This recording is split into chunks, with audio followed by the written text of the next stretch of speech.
Amongst the Draugr by Bernadette Bantian, College of Winterhold.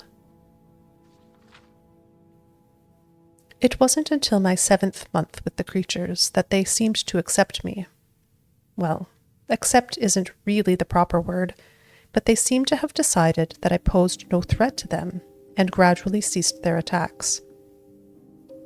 Though more than capable of fending them off, a combination of fire and turning spells are generally sufficient, I admit that I tired of having to be ever vigilant in their presence.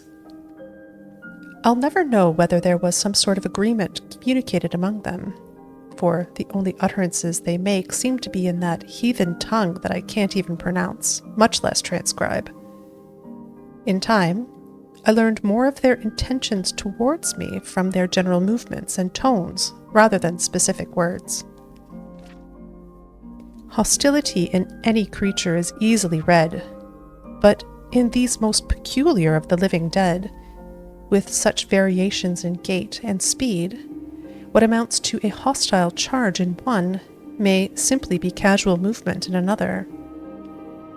The eyes seem to be key to their intent, and I will confess to more than one dream haunted by the glowing pinpoints in the darkness.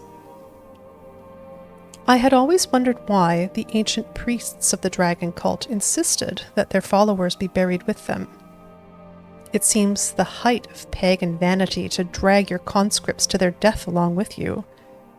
But as I integrated into their presence, I began to observe the reasons. Every day, a different set of Draugr would awaken, shamble their way to the sarcophagus of their priest, and prostrate themselves before it. Several hours of this, followed by a meticulous cleaning of the area.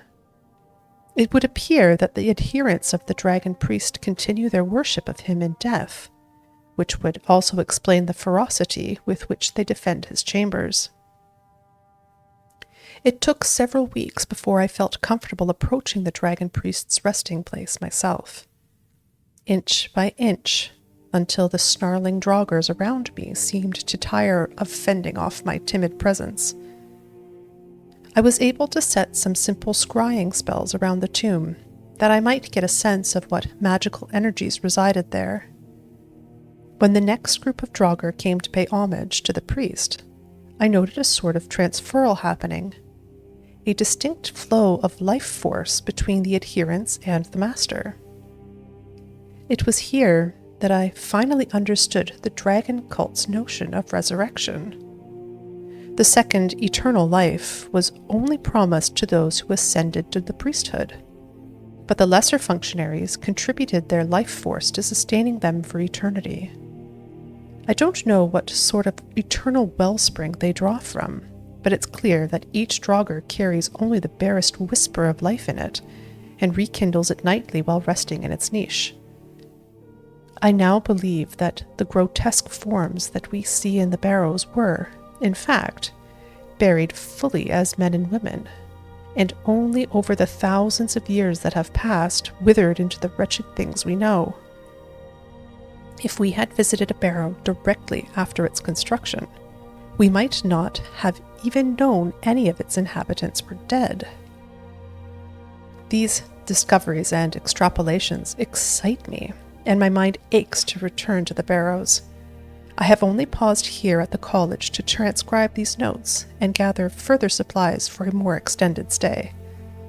My new hope is to learn some rudimentary way of speaking to them, for imagining what they could tell us of the early mists of time is staggering.